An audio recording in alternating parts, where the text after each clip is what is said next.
suis tellement reconnaissant envers Allah qui m'a fait naître dans une famille bouddhiste. Et ensuite, en grandissant, je suis devenu athée. Et j'étais en dépression pendant 4 ans. Je voulais mettre fin à mes jours. Mais l'islam m'a appris que c'est important de dire Alhamdulillah pour tout ce qu'on a vécu. Le fait que j'ai grandi dans le bouddhisme et qu'ensuite je suis devenu athée, que j'ai tout rejeté, j'étais même devenu arrogant.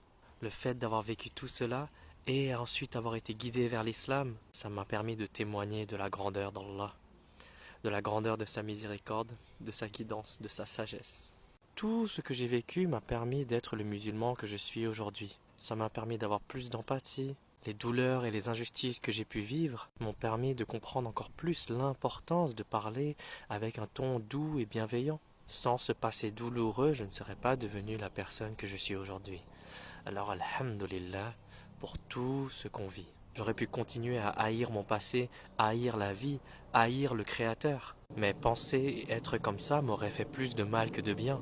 Ça aurait rien changé pour Allah, mais ça aurait tout changé pour moi. Grâce à Allah, avec tout ce que j'ai vécu, aujourd'hui je peux faire des vidéos qui vont droit dans le cœur des gens par la permission d'Allah.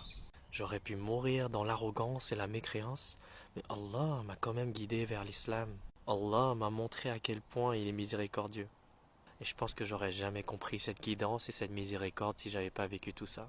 Allah, c'est le meilleur des planificateurs.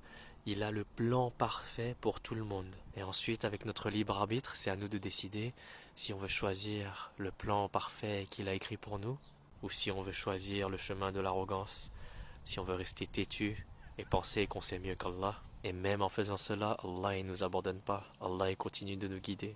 Il faut apprendre à se réconcilier avec le qadar d'Allah et tout ira bien mieux. Dire Alhamdulillah en toutes circonstances, ça nous libère vraiment. Ça nous soigne. Alhamdulillah. Sans l'islam, je pense que j'aurais jamais réussi à pardonner les gens qui m'ont fait du mal. J'aurais jamais réussi à pardonner mon passé. Vraiment, la sagesse d'Allah est infinie. Sa guidance est grande. Sa miséricorde est immense. Allah il ne regarde pas d'où on vient. Il regarde vers là où notre cœur se tourne maintenant. Personne n'est trop perdu pour être guidé. Allah il donne des signes à tout le monde. Il guide tout le monde. Mais c'est pas tout le monde qui choisit d'accepter d'être guidé par Allah. C'est pas tout le monde qui choisit de reconnaître la grandeur dans ses signes.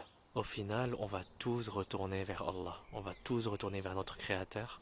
Et c'est à nous de choisir avec notre libre arbitre si on va retourner vers lui en étant arrogant ou si on va retourner vers lui en étant reconnaissant. Allah est le juste, c'est les humains qui sont injustes. Allah est parfait, c'est les humains qui ne sont pas parfaits.